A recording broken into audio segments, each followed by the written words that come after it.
दोस्तों, ये कहानी है सच्चाई की जीत। एक समय की बात है, एक सुंदरपुर गांव में एक किसान रहता था जिसका नाम मोहन था। मोहन न केवल अपने खेतों में मेहनत करने के लिए जाता था, बल्कि उसकी ईमानदारी और सत्यनिष्ठा के लिए भी प्रसिद्ध था। मोहन का एक पड़ोसी था, रमेश, जो बहुत ही चालाक और धोखेबाज था। रमेश हमेशा अपने स्वार्थ के लिए दूसरों को धोखा देता था। एक दिन रमेश ने सोचा कि अगर वह मोहन को फंसा सके तो उसके खेत भी हड़प सकता हूँ। उसने एक योजना बनाई और गांव के सरपंच के पास गया। उसने सरपंच से कहा कि मोहन ने उसके खेत से सोना चुराया है।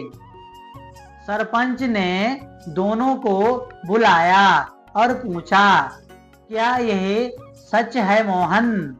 मोहन ने साफ साफ कहा, नहीं सरपंच जी, मैंने कभी भी ऐसा नहीं किया। सरपंच ने तय किया कि सच्चाई का पता लगाने के लिए दोनों के खेतों की तलाशी ली जाएगी।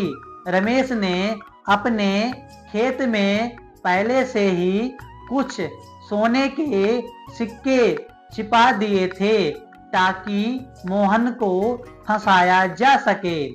तलाशी के दौरान सरपंच को रमेश के खेत में सोने के सिक्के मिले और उसने मोहन को दोषी ठहराया।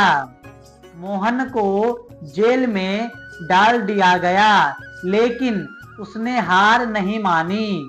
मोहन ने ईश्वर से प्रार्थना की और सच्चाई की जीत की उम्मीद में रहा। कुछ दिनों के बाद गांव में एक बहुत ही बुद्धिमान व्यक्ति आया। उसने गांव के लोगों से कहा कि वह सच्चाई और न्याय के बारे में बहुत कुछ जानता है और वह मोहन की सच्चाई का पता लगाने में मदद कर सकता है। उसने सरपंच से कहा, मुझे मोहन के खेतों की तलाशी लेने दीजिए। सरपंच ने सहमति दी और बुद्धिमान व्यक्ति ने मोहन के खेतों की गहराई से तलाशी ली।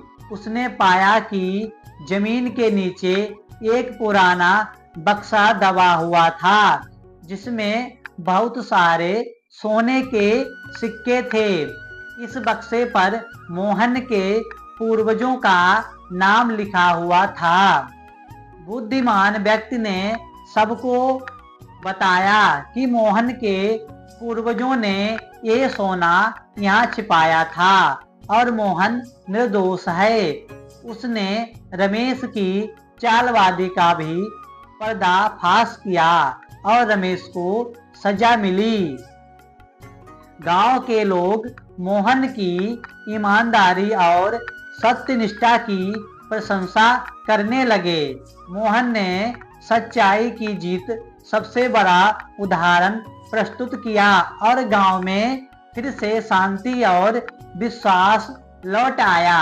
तो दोस्तों, आप लोगों को इस कहानी में क्या शिक्षा मिलती है? दोस्तों, अगर आप लोगों को इस कहानी में शिक्षा मिलती है तो प्लीज हमारे वीडियो को लाइक कर देना। अगर आप लोग चैनल पर पहली बार हैं, चैनल को सब्सक्राइब कर लेना। ठीक है दोस्तों, तो मिलेंगे अब हम आप लोगों को नेक्स्ट कहानी के एपिसोड में।